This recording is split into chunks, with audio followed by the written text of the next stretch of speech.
Noida live news के साथ मैं नीरज आचार्य आज आया हूं गाजियाबाद के एक परिवार में, और यहां पर हम जानना चाहेंगे, हमारे साथ में एक महिला हैं, इनसे जानना चाहेंगे कि जी जो हमारे पंडित धीरेन्द्र शास्त्री जी महाराज हैं, ये जो बता रहे हैं आजकल इन्होंने समाज में इन्होंने अपने अपने कैंप लगाते हैं और बीजेपी का प्रचार प्रसार करते हैं, क्या लगता है क्या ये धर्म का कार्य कर रहे हैं? हाँ जी, धर्म का कार्य कर रहे हैं, बहुत अच्छी तरह कर रहे हैं, बहुत अच्छी तरह। अच्छा, जैसे कुछ बताते हैं हनुमान जी के बारे में या बागेश्वर धाम सरकार के बारे में, कुछ शक्ति लगती है या पूरी शक्ति है उनके पूरी पास। शक्ति है? हाँ। लेकिन हमारे महाराष्ट्र के एक श्याम मानव जी हैं जो एक्टिविस्ट हैं, उन्होंने इन पर एक केस डाल रखा है कि ये समाज के अंदर अंधविश्वास और जादू टोना फैला रहे हैं, जो कि नहीं होना चाहिए समाज में। ऐसा तो हर कहीं कहीं सब जगह ही मिलेगा कि 100 अच्छे तो एक बुरा जरूर मिलेगा। लेकिन बाबा बागेश्वर ढोंगी हैं क्या? ढोंगी नहीं है, ढोंगी नहीं है, नहीं है, ठीक है। अरे, और एक इस तरीके की ये सब मोदी जी के एजेंट बन करके आए हैं कि अब चुनाव आने वाला है, और ये 1-1.5 साल पहले समाज के अंदर सक्रिय हो गए और इन्होंने क्या करा, देश के जो हिंदू हैं उन्हें जोड़ करके और मोदी जी के लिए वोट करवा रहे हैं। नहीं नहीं, ऐसा कुछ नहीं है, वो तो जो सही है तो सही है, और सही आदमी के साथ ही मिलेगा वो। अभी राम मंदिर बना है तो जो हमारा हिंदू समाज है वो सब मोदी जी के पीछे भाग रहा है क्या? नहीं नहीं, ऐसा कुछ नहीं है, क्योंकि मोदी जी सही चल रहे हैं। हाँ। इसीलिए उसका अनुसरण कर रहे हैं सब लोग। मोदी जी का अनुसरण इसलिए कर रहे हैं कि मोदी जी सही है, सही कार्य कर रहे हैं। मोदी जी तो देश को लूट रहे हैं, ऐसा राहुल गांधी कह रहे हैं। नहीं, वो तो दूसरा खुद लूटते हैं ना, वो इसलिए जो खुद लूटता है उसको दूसरा लूटने लगता है। अच्छा, हाँ। अखिलेश यादव जी कह रहे हैं कि इन्होंने तो बस राम का नाम जप रखा है और हिंदू मुस्लिम करा करके वोट ले लेते हैं, विकास तो इन्होंने कुछ करा ही नहीं है। हिंदू मुस्लिम कहाँ कर रहे हैं, वो तो मुस्लिम का भी साथ दे रहे हैं। अच्छा, हिंदू का तो हिंदू का, मुस्लिम का भी साथ दे रहे हैं। अच्छा, हाँ, अच्छा, मुस्लिम भी उनके साथ है इसी समय। अच्छा, जैसे उत्तर प्रदेश में पहले हमारे अखिलेश जी की सरकार थी और अभी योगी जी की सरकार है, तो कुछ अपराध में जो महिलाओं के साथ पहले अत्याचार होता था या अपराध होता था, करवा चौथ पर महिलाएं जाती थी मंगलसूत्र पहन करके, रिक्शा में जा रही हैं वो मंदिर में या अपने ब्यूटी पार्लर पर, और चैन छीन के भाग जाते थे अपराधी। क्या पहले में और अब में कुछ परिवर्तन आता है? बहुत परिवर्तन आया है पहले से।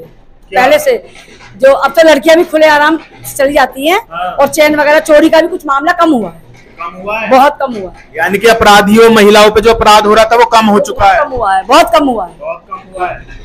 अच्छा, अच्छा, क्या लगता है जैसे योगी जी हैं और मोदी जी, इनकी जो योजनाएं हैं, सिलेंडर वाली मुफ्त दे रहे हैं, सिलेंडर 800 रुपए का कर दिया है, सस्ता कर दिया है 1100 से, और घर घर में अनाज पहुंचा रहे हैं राशन के माध्यम से, तो विपक्षी पार्टियां बोलती हैं कि ये तो देश के अंदर बेरोजगारी इतनी है कि इन्हें राशन के रूप में भीख देनी पड़ रही है। नहीं, भीख नहीं, वो रोजगार भी दे रहे हैं, साथ साथ गाँवों में सुविधा दे रहे हैं। हाँ, साथ साथ सुविधा दे रहे हैं गाँव में, सब धीरे धीरे सब पहुंचा रहे हैं। लेकिन उनकी वो सुविधा जो है वो सही जगह पहुंच रही है, बीच वाले नहीं खा रहे, जैसे पहले बीच वाले खा जाते थे वो नहीं खा रहे। हिंदू कहीं भी निकलता है, महिलाएं हो या पुरुष हो, जय श्री राम के उद्घोष करते हुए जा रहे हैं, तो इससे तो एक पूरा जो समाज है 80%, जब वो इतना उग्र हो जाएगा कि राम के और जय श्री राम के, जय श्री कृष्ण के, तो फिर जो दूसरा समुदाय है, मुस्लिम समुदाय, अल्पसंख्यक समुदाय, उन्हें तो बड़ी समस्या हो जाएगी। नहीं नहीं, सनातन धर्म है तो सनातन धर्म तो रहेगा ही रहेगा।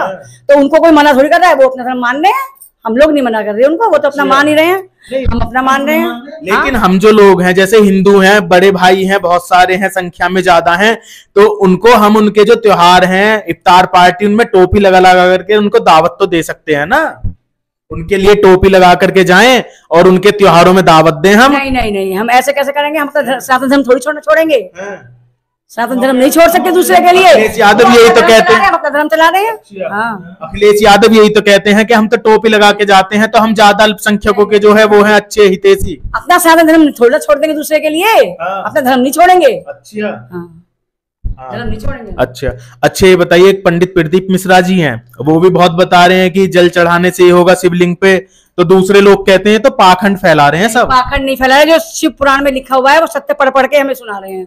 हम लोग तो घर में पढ़ नहीं पाते। हाँ। लेकिन वो पढ़कर और उस गहराई में जाकर वो हमें ज्ञान दे रहे हैं उसके बारे में। पंडित प्रदीप मिश्रा जी? हाँ जी, पंडित प्रदीप मिश्रा जी। अच्छा। उसको गहराई में पढ़ते हैं और फिर हम सब लोगों को बताते हैं। अभी होली के अवसर पर क्या हुआ कि प्रदीप मिश्रा जी कहीं पर गए हुए थे होली मिलन में, और उन पर गुलाल फेंका जा रहा था, किसी भक्त ने नारियल मार दिया उनके सिर में, वो भर्ती हो गए अस्पताल में। तो वो लोग कह रहे हैं, जो दूसरे विपक्षी पार्टी वाले हैं, कि ये देवी देवताओं की पूजा या शिव जी के भजन करने से क्यों ठीक नहीं हुए, अस्पताल में क्यों भर्ती हुए? देखो बीमारी तो बीमारी है, वो अल्प हो जाएगी, खत्म नहीं होगी। अच्छा। दवाई तो लेनी पड़ेगी ही उसी के लिए।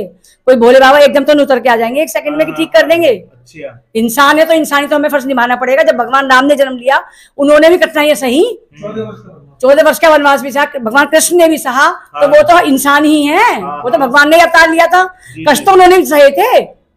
यानी कि मानव जीवन में कष्ट सहे जाएंगे, तो मंत्र विद्या जो है, मंत्र वाली जो शक्ति है, उसका भी कार्य करो, और जो हमारा अस्पताल वाला है उसमें भी जाकर के दिखाओ, ट्रीटमेंट भी चाहिए जरूर।